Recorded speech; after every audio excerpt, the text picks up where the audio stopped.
Nyt lähdetään kaivamaan juhannuspotut. Meillä on täällä vähän raivas- ja siivousurakat menossa, niin on pihaamalla tavaraa, mutta ei se poikkea tietysti meidän normaalista tilanteesta yhtä, kun meillä on aina tavaraa joka paikassa runsaasti. Topi ja mummo lähti nyt potatin kaivuun. Potatin kaivu. Tulehan Topi, tule. Tulehan Topi, nyt mennään yhdessä. Lassekin lähti mukaan. No niin, ja pissit pitää tehdä aamupissit ja tänne on ilmeetynä näkyy uusia kasvia. Ai niin, onko mitäs nää? Ne on niitä hunajamelonia. Joo, okei. niitä on 3. Hunajameloni. Joo. Ja tänne on näköjään tullut kurkku ja paprika ja anatoi eilen. Joo. Nämä on vielä istuttamatta, nostetaan siihen penkille. Nostetaanhan tuohon, niin sitten... Tässä on nyt meidän vesimelonit. Nyt alkaa olla aika vahva kasvu. Täällä on kukinta jo ja käynnissä. kiire suohan muuahan tuonne. Pikkusen alkaa niinku vähän Niin, kellastumaan. joo. Loppuu voi. Voima loppuu, vaikka minä olen lannoittanut, Mutta nyt meillä on penkit vedetty tuonne vesimelonimaalle, että nyt laitetaan vaan tihkuletkut ja muovit ja näyttää, että ei pitäisi olla niin kylmiä öitä enää, niin varmasti uskalletaan jo istuttaa. maissit on nättiä ja Joo. kommeta. Mutta Samalla pieni kasvihuonekatsaus tässä ennen kuin aloitamme potatin kaivuun. Tomaatit oli vahvassa kunnossa. Kurkku on pölähtänyt kasvamaan hyvin. Oliko tuo se paprika? se on paprika. Joo. Ja sitten tässä on 2 avomaan kurkkuja ja sitten on näitä kasvihuonekurkkuja Joo. erilaisia. Sielläkin on vesimelonin taimia ja Ja mansikko. lisää vesimelonin taimia. Mansikoita on yksittäisiä, eihän nämä nyt paljon tehnytkään. Nämä on niitä polkan taimia vaan, mutta napsuteltu täältä jo kypsiä. On syöty jo jonkun verran. Maissi on ihan vahvassa kasvussa.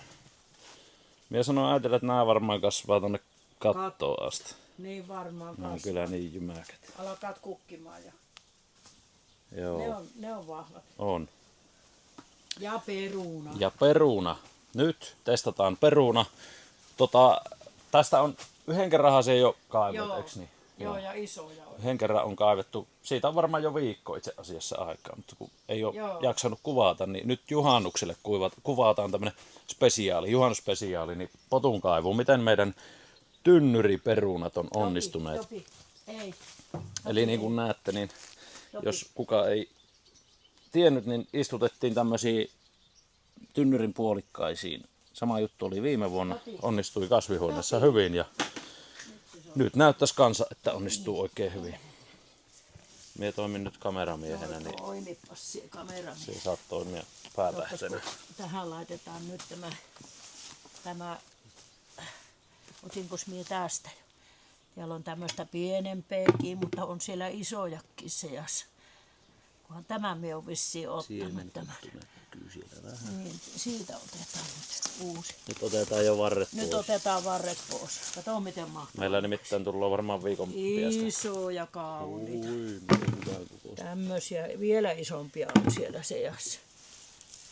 Viikon päästä suohan jo tuolta isosta maasta, niin ootahan kun minä. Niin, avomalta suohon. Niin avomalta. Kato miten isoja tiellä on. Oho. Nämä on suuria. Suuria kauniita perunoita. Ja ihan turpeessa, kasvuturpeessa on kasvatettu nämä. Kato miten isoja. On. Oikein vähän liiankin isoja, mutta näähän voi halakasta ensin. Perunoissa koko haettu. hyvin on kyllä kasvanut. Me olisi saatu täältä jo Kato. Ois jo ajat sitten saatu. 2-3 viikkoa sitten, jos olisi vähän pienempänä halunnut. Mutta saadaan paha nyt. Sopi aina hyvän kunnon kokoista. perunoita. Otetaan tuo vielä. Kato. Mitkä murkulat sieltä löydät. Aika hyvää kokoista. No niin. Kaikkihan ne on ihan yhtä hyviä. Aika hyvin tuottaa kyllä tämmönen. Ja taas on todettu, että hyvin tosiaan onnistuu Niin. kasvihuoneessa pottu. Tällä saa kyllä aikaisen potun, jos niinku ihelle. Ennenkään avomualta, niin tää tulee sille just sopivasti pari No jopa 3 viikkoa, riippuu miten pienenä kaivaa. Näitähän nyt olisi saanut kaivaa jo muutama viikko sitten, jos olisi ruohtinava. Ja täältä tulloo kömpyröitä katopa. No niin, eikö ole aika nättiä pottu? Annabelle. Niin. Noista ei tarvitse pikkusen kun pyörättää, niin kuori lähtee. Joo. Ne on siistiä. Ne on siistiä. Hyvä. Siinä on meidän perunasato juhannusaatolla. No niin, mummo läks Topin kanssa tuville, niin tehdään tämmönen pikkuinen juhannuskierros. Katsotaan nämä kasvustot, kun aikaisemmin silloin katsottiin vähän harsojen poiston jälkeen. Eli tuo perunamaa ja herne. Ja sitten tämä vilkastaa. Mehän virittelin tänne tämän kastelun. Eli nyt täällä on tää pumppu, josta silloin jossain vaiheessa tein videon, tai esittelin, että kävin hakemassa tällaisen vesiautomaatin, Pilteman vesiautomaatti. Ja siitä nyt tein vaan tollasen, vejin vaan ton imuletkun tonne yli tonne säiliöön. Toimii aika todella hyvin, se toimii niin kuin lappona vielä tossa. Ja sitten tulloo tuo sähköverkkovirta, niin se on tuolta sitten silleen, että aina kun kasvihuoneelle tulloo kastelemaan, niin tökkee töpseli seinää ennen sitä ja sitten ottaa pois kun lopettaa. Niin ei käy mitään sellaista, että pääsisi jostain patskahtamaan ja vuotamaan ja pumppu jauhas sitten tyhjänä. Niin toimii nyt oikein hyvin tässä meidän tarkoituksessa. Pottu näyttää ihan valtava hyvältä ja rehevältä, mutta siinä nyt ei ole oikein keretty vielä kitkemään. Mutta kyllä täällä niin kuin hyvin voimakkaasti on nämä potun varret nousseet. Öljyretikka on tuommoinen vähän korkeampi, näkyy tuolla. Tossakin näkyy tuommoinen rehevä puska. Tuo on helppo kitkeä, siinä on vaan semmonen paalujuuri suora, niin se nousee sieltä hyvin siististi. Kaikkein vähiten on tässä ensimmäisessä penkissä rikkaakin, missä ei ollut harsoa. Tässä on sitä violet queenia, eli violettiperuna. Ekassa penkissä ei ollut harsoa. Tokassa jo oli, niin huomaa, että siinä on saviheinä ja kaikki noussut vähän voimakkaammin. Ja tuossa nyt tehdään semmonen juttu. Meillä nimittäin saapui tuossa pari kausityöntekijää, niin pääsevät sitten aloittelemaan työhommat niin potaattimaan kitkemisellä. Ja ei tarvi mummon kanssa siellä olla sitten jatkuvasti kitkemässä. Mummo saa keskittyä muihin hommiin. Sitten meillä on täällä herne. Eli tässä on se myöhemmin kylvetty ja tuossa on se aikaisemmin. Aikaisemmalla oli se harso silloin. Tein videon, ketkä katsoivat, niin tietävät. Silloinhan tässä ei ollut oikeastaan vielä mitään. Niin aika hyvä on tiheä hernekasvusto tähän tullut, niin kuin näkyy. Niin tommonen hukuttaa kohtalaisen hyvin rikkoja alle. Siellä on muutamia pujoja vaan noussut samaa täällä. Niin tällaisella kohtalaisen tiheällä syötöllä kun tää on, niin on jytäkkä hernekasvusto kyllä. Siitä sitten kerätään hernettä ja loput menee sitten murskataan maanparannukseen, tulee hyvä setti. Ja itse asiassa tässä on vähän ollut äästykset ja tämmönen pikainen kesannointi menossa. Pitää nyt taas äkkeellä tää pyöräyttää. Tähän tulee kans tähän rinteeseen nyt sitten hernettä näillä näkymin lisää. Se on lähinnä maanparannustarkoitukseen. Toki voi myöhäiskesällä, jos siitä nyt kerkiää valmistuu, niin sitten kerätäkin hernettä. Eihän se mikään este ole. Sitten katsotaan pikaisesti, kävellään tuohon ja vilkastaan tuo meidän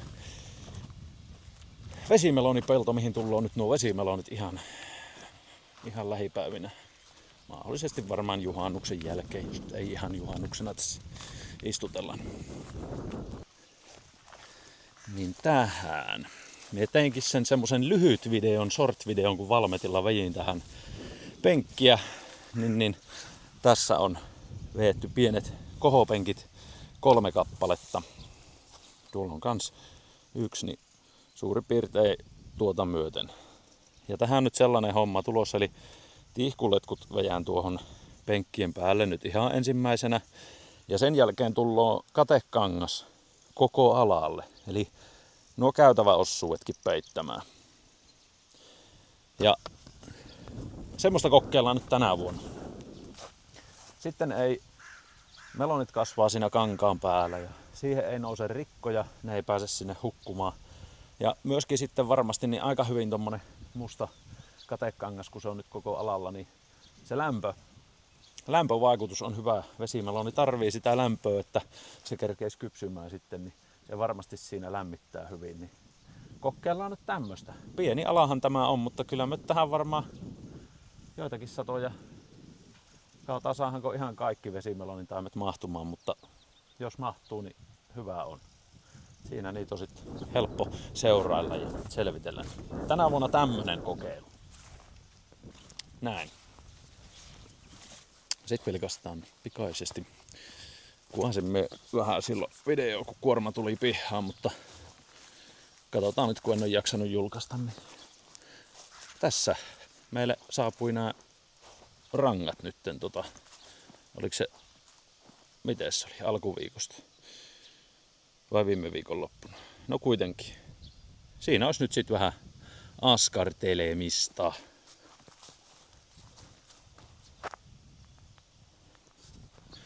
Niin se olisi sitten laitettava valaametti laulattelemaan klapikoneet jossain vaiheessa. Tämmöstä. Joo, ei tässä nyt oikeastaan sen ihmeempää meillä on. Mökkilöillä on porukat ja tosiaan pari kausityöntekijää tuohon nyt tuli sitten. Nyt on ainakin varma, että on tänä kesänä pari kausityöntekijät. Viime kesänä oli neuvottelut, mutta ne kariutuivat. Niin nyt on apuja tänä kesänä. Ja mansikkaa näyttäisi nyt, kun käytiin, niin aika mukavasti olevan tulossa, että sillä on iso ruokiletta on jo varmaan. Eiköhän tuo mene tuonne kuuvaiheelle sitten heinäkuun alkupuolella heti, niin varmaan sitten semmonen pääsesonkin satokausi alkaa. Ja vesimeloni kukkii kasvihuoneessa ja odottaa pääsyä peltoon. No se näkyykin tuossa Niin, joo. videolla. Ja Joo.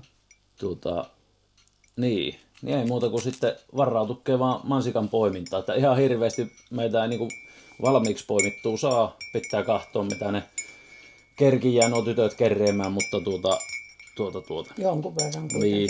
niin, tarkoitus on niinku pääasiassa kuitenkin itse poimintana sitten sitä mansikkaa ja mustaherukkaa hoitaa. Mutta siitä päivitellään tonne sommeen ja varmasti tänne YouTubeenkin vielä sitten, kun alkaa olla lähempänä se aika, että Joo. poiminnat lähtee käyntiin. Niin ei muuta kuin oikein hyvää juhannusta teille ja kiitoksia videon katselusta. Oikein hyvää juhannusta kaikille.